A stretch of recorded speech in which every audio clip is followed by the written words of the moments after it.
Hi all. ഇന്ന് നമ്മൾ ചർച്ച ചെയ്യാൻ പോകുന്നത് നമ്മുടെ വരും തലമുറയുടെ നിലനിൽപ്പിനെ തന്നെ ബാധിക്കുന്ന വളരെ ഗൗരവമേറിയ ഒരു വിഷയത്തെക്കുറിച്ചാണ്. കേരള എക്സൈസ് വകുപ്പിന്റെ കണക്കനുസരിച്ച് ലഹരി ഉപയോഗിക്കുന്ന കൗമാരക്കാരിൽ 82% പേരും ഉപയോഗിക്കുന്നത് കഞ്ചാവാണ്. സോഷ്യൽ മീഡിയയിലൂടെ ഇതൊരു ഫാഷനായി ചിത്രീകരിക്കുന്നത് വലിയൊരു അപകടത്തിലേക്കാണ് വിരൽ ചൂണ്ടുന്നത്. സിനിമകളിലും റീലുകളിലും ഒക്കെ ഇതിനുണ്ടാക്കി വെച്ചിരിക്കുന്ന ഒരു കൂൾ ഇമേജ് കണ്ടിട്ട് ഇതിലേക്ക് എടുത്തു ചാടുന്നവർക്ക് അറിയില്ല ഇതിന്റെ പിന്നിൽ വലിയ ചതിക്കുഴികൾ ഒളിഞ്ഞിരിപ്പുണ്ടെന്ന്. ആദ്യം നമുക്ക് ഇന്നത്തെ കാലത്തെ കഞ്ചാവിനെ കുറിച്ചും അതുപോലെ അതിന്റെ ശാസ്ത്രീയ വശങ്ങളെ കുറിച്ചും ചർച്ച ചെയ്യാം. So once again welcome back to Banjara ഈറ്റൽ ക്ലബ്. പലരും ഇതിനെ ന്യായീകരിക്കുന്നത് ഇതൊരു പ്രകൃതിദത്ത ചെടിയല്ലേ എന്ന് പറഞ്ഞുകൊണ്ടാണ്. എന്നാൽ ശ്രദ്ധിക്കുക, പണ്ടത്തെ കഞ്ചാവിനെ കഴിഞ്ഞും 5 ഇരട്ടി വീര്യം കൂടുതലാണ് ഇന്നത്തെ ഹൈബ്രിഡ് കഞ്ചാവുകൾക്ക്. THC എന്ന് പറയുന്ന ഒരു ഘടകമാണ് ഈ കഞ്ചാവിൽ നിന്ന് നമുക്ക് ലഹരി നൽകുന്നത്. പണ്ടത്തെ കഞ്ചാവില് അത് 1 മുതൽ 4% വരെയായിരുന്നു. എന്നാൽ ഇന്ന് അത് 40% വരെയാണ്. മാത്രമല്ല, ഇന്ന് വിപണിയിൽ ലഭിക്കുന്ന കഞ്ചാവിന്റെ വീര്യം കൂട്ടാൻ വേണ്ടിയിട്ട് എലിവശം പോലുള്ള മാരക വിഷാംശങ്ങൾ അതിൽ ആഡ് ചെയ്യുന്നുണ്ട്. അത് നമ്മുടെ ശ്വാസകോശത്തെ മാത്രമല്ല, മറിച്ച് തലച്ചോറിനെയാണ് നേരിട്ട് ബാധിക്കുക. നമ്മുടെ ബ്രെയിന് 25 വയസ്സ് വരെ അതിന്റെ ഗ്രോയിങ് സ്റ്റേജിലാണ്. ഈ സമയത്ത് ലഹരി ഉപയോഗിക്കുന്നത് നമ്മുടെ IQ കുറയ്ക്കാനും ഓർമ്മശക്തിയും ബുദ്ധിശക്തിയും എന്നേക്കുമായി ഇല്ലാതാക്കാനും കാരണമാവും. കഞ്ചാവിലെ THC എന്ന് പറയുന്ന ഘടകം നമ്മുടെ തലച്ചോറിലെ ഡോപാമിന്റെ അളവ് കൂട്ടി നമുക്ക് താൽക്കാലിക സന്തോഷം നൽകുമെങ്കിലും ക്രമേണ ഇത് തലച്ചോറിന്റെ സ്വാഭാവിക പ്രവർത്തനത്തെ തകർക്കും. അമിതമായ ഉപയോഗം സൈക്കോസിസ്, സ്ക്രിസോഫീനിയ തുടങ്ങിയ മാറാരോഗങ്ങളിലേക്ക് നയിക്കാം. സ്വബോധം നഷ്ടപ്പെട്ട് സ്വന്തം കുടുംബാംഗങ്ങളെ പോലും ആക്രമിക്കുന്ന രീതിയിലേക്ക് ഒരാൾ മാറുന്നത് ഇങ്ങനെയാണ്. എന്നാൽ കഞ്ചാവ് എന്ന് കേൾക്കുമ്പോൾ നമ്മുടെ മനസ്സിലേക്ക് ലഹരി മാത്രമല്ല വരേണ്ടത്. ഇത് ലോകം മുഴുവൻ മാറ്റിമറിക്കാൻ കഴിയുന്ന ഒരു ഗ്രീൻ ഇൻഡസ്ട്രി കൂടിയാണ്. ഈ ചെടിയുടെ ഓരോ ഭാഗവും, അതായത് അതിന്റെ നാര്, ഫൈബേഴ്സ്, ഇനി അതിന്റെ തണ്ട്, അതിന്റെ സീഡ്, ഇവയെല്ലാം ഉപയോഗിച്ചുകൊണ്ട് നമുക്ക് 25,000-ലധികം ഉൽപ്പന്നങ്ങൾ നിർമ്മിക്കാൻ കഴിയും. ഒന്നാമത്തേത് ടെക്സ്റ്റൈൽസ് ആൻഡ് ഫാഷൻ. കഞ്ചാവിന്റെ നാരുകൾക്ക് പരുത്തിയേക്കാൾ കട്ടിയുണ്ട്. അതുകൊണ്ട് ഇത് ഉപയോഗിച്ച് നിർമ്മിക്കുന്ന തുണികൾ കൂടുതൽ കാലം ഈട് നിൽക്കും. ഇനി എക്കോ ഫ്രണ്ട്ലി ആയിട്ടുള്ള ബാഗുകൾ, ഷൂസുകൾ, ഡ്രസ്സുകൾ, ഇവയെല്ലാം ആഗോള വിപണിയിൽ ഇന്ന് വലിയ തരകമാണ്. കുറഞ്ഞ വെള്ളം മാത്രം ഉപയോഗിച്ച് വളരുന്നതിനാൽ ഇത് പരുത്തിയേക്കാൾ പ്രകൃതിക്ക് ഗുണകരമാണ്. ഇനി രണ്ടാമത്തേത് കൺസ്ട്രക്ഷൻ ഡിപ്പാർട്ട്മെന്റ്. കൺസ്ട്രക്ഷൻ ഫീൽഡിൽ തന്നെ ഒരു വിപ്ലവമാണ് ഹെംക്രീറ്റ്. അതായത് കഞ്ചാവിന്റെ തണ്ടുകൾ ചുണ്ണാമ്പുമായി കലർത്തിയിട്ട് ഉണ്ടാക്കുന്ന ഇഷ്ടികകൾ.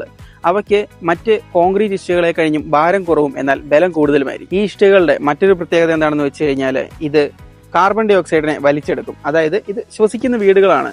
അതായത് നമുക്ക് വേനൽക്കാലത്ത് തണുപ്പ് തരികയും അതുപോലെ മഴക്കാലത്ത് ആവശ്യമായ ചൂട് നൽകുകയും ചെയ്യും. ഇനി മൂന്നാമത്തേതാണ് പേപ്പർ ഇൻഡസ്ട്രി. നമ്മുടെ കാടുകളെ സംരക്ഷിക്കാനായിട്ട് ഈ കഞ്ചാവിന് സാധിക്കും.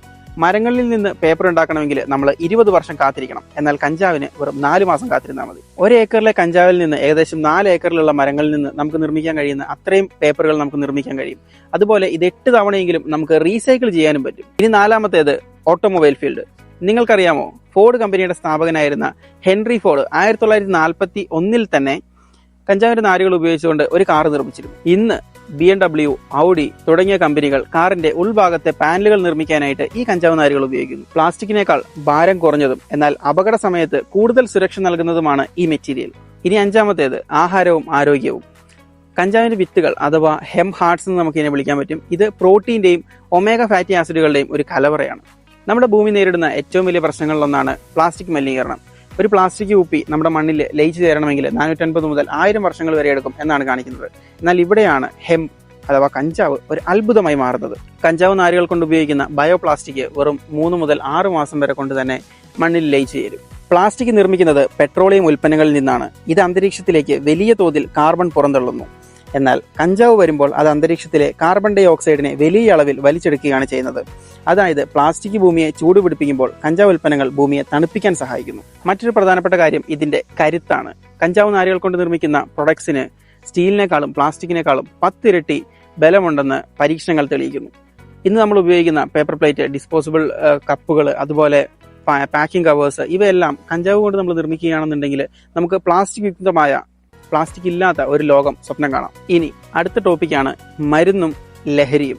CBD versus THC.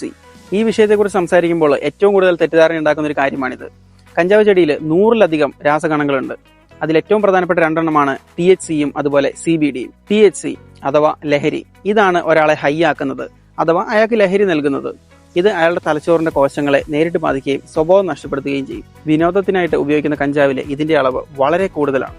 CBD അഥവാ മെഡിസിൻ, ഇത് ലഹരിയല്ല. ഇതിന് അത്ഭുതകരമായ കുറെ അധികം ഗുണങ്ങളുണ്ട്. കഠിനമായ വേദന കുറയ്ക്കാനും അപസ്മാരം, ക്യാൻസർ മൂലമുള്ള അസ്വസ്ഥതകൾ, മാനസിക സമ്മർദ്ദം എന്നിവ ചികിത്സിക്കാനും CBD ഉപയോഗിക്കുന്നു. ചുരുക്കത്തിൽ ലാബുകളിൽ നിന്ന് വേർതിരിച്ചെടുക്കുന്ന CBD ഒരു മരുന്നാണ്. എന്നാൽ തെരുവുകളിൽ നിന്ന് നമുക്ക് കിട്ടുന്നത് വെറും ലഹരി മാത്രമാണ്. രണ്ടും ഒന്നാണെന്ന് കരുതി അത് ഉപയോഗിക്കുന്നത് നമ്മളെ തന്നെ സ്വയം ചതിക്കുന്നതിന് തുല്യമാണ്. നമ്മുടെ ഇന്ത്യയിൽ കഞ്ചാവുമായിട്ട് ബന്ധപ്പെട്ട നിയമം എന്താണെന്ന് ഓരോ പൗരനും അറിഞ്ഞിരിക്കണം. 1985 NDPS ആക്ട് പ്രകാരമാണ് ലഹരി വിരുദ്ധ നിയമങ്ങൾ ഇന്ത്യയിൽ നടപ്പാക്കുന്നത്. കഞ്ചാവിന്റെ പൂവും അതുപോലെ തന്നെ അതിന്റെ കായും നമ്മുടെ കയ്യിൽ വെക്കുന്നതും വിൽക്കുന്നതും ഉപയോഗിക്കുന്നതും എല്ലാം കുറ്റകരം തന്നെയാണ്. എന്നാൽ കുറഞ്ഞ അളവിൽ, അതായത് ഏകദേശം 0.3% താഴെ മാത്രം THC ഉള്ള ഹെമ്പ് വ്യവസായ ആവശ്യങ്ങൾക്കായി കൃഷി ചെയ്യാൻ ഉത്തരാഖണ്ഡ്, ഹിമാചൽ പ്രദേശ് തുടങ്ങിയ ചില സംസ്ഥാനങ്ങൾക്ക് അനുമതി നൽകിയിട്ടുണ്ട്. ഇനി നമ്മുടെ തൊട്ടടുത്ത് കിടക്കുന്ന തഞ്ചാവൂര്. തമിഴ്നാട്ടിലെ വ്യാവസായിക ആവശ്യങ്ങൾക്കായി കഞ്ചാവ് കൃഷി ചെയ്യുന്നത് കർശനമായി നിരോധിച്ചിട്ടുണ്ട്. കൃത്യമായ ലൈസൻസ് ഇല്ലാതെ ഇത് കൃഷി ചെയ്യുന്നത് നിയമവിരുദ്ധമാണ്. എന്നാൽ ഭാവിയിൽ സർക്കാർ തലത്തിൽ വരാനിരിക്കുന്ന പോളിസി മാറ്റങ്ങൾ വ്യാവസായിക രംഗത്ത് വലിയ മാറ്റങ്ങൾ കൊണ്ടുവന്നേക്കും. അപ്പോൾ അവസാനമായിട്ട് എനിക്ക് പറയാനുള്ളത് ഇതാണ്: ലഹരി എന്ന് പറയുന്നത് നമ്മുടെ സ്വപ്നങ്ങളെയും തലമുറകളെയും നശിപ്പിക്കാനുള്ള ഒരായുധമല്ല, മറിച്ച് നമ്മളതിനെ ശാസ്ത്രീയപരമായും ബുദ്ധിപരമായുമാണ് നോക്കിക്കാണുന്നതെങ്കിൽ വളരെ വലിയൊരു ഇൻഡസ്ട്രിയൽ ഹോപ്പുള്ള ഒരു വിഭവമാണ് ഈ സസ്യം. നമ്മളിന്ന് കണ്ടതുപോലെ പ്ലാസ്റ്റിക് മലിനീകരണം ഇല്ലാത്ത ഒരു ഭൂമിയും മരങ്ങൾ മുറിക്കാത്ത പേപ്പർ വ്യവസായവും പ്രകൃതിക്ക് ഇണങ്ങുന്ന കെട്ടിടങ്ങളും വസ്ത്രങ്ങളും ഒക്കെ ഈ ചെടിയിലൂടെ സാധ്യമാണ്. എന്നാൽ ഇത് സംഭവിക്കേണ്ട ഫാക്ടറികളിലും ലാബുകളിലുമാണ്, അല്ലാതെ നമ്മുടെ കൗമാരക്കാരുടെ ശ്വാസകോശത്തിലോ തലച്ചോറിലോ അല്ല. ഓർക്കുക, കഞ്ചാവിലെ ലഹരി ഘടകങ്ങൾ നമ്മുടെ ബുദ്ധിശക്തിയെയും ജീവിതശൈലികളെയും എന്നേക്കുമായി തകർക്കും. അതുകൊണ്ട് ലഹരിയോട് പൊരുതുക, ശാസ്ത്രത്തെയും വ്യവസായത്തെയും പിന്തുണയ്ക്കുക, ശരിയായ അറിവ് പകരുക എന്നതാണ് ഇതിനുള്ള ഏക പരിഹാരം. അപ്പോൾ ഈ വീഡിയോ നിങ്ങൾക്ക് ഇഷ്ടപ്പെട്ടെങ്കിൽ പരമാവധി ആളുകളിലേക്ക് ഷെയർ ചെയ്യുക. അപ്പോൾ മറ്റൊരു വീഡിയോയുമായിട്ട് വീണ്ടും വരുന്നതുവരെ സൈനിങ് ഔട്ട്.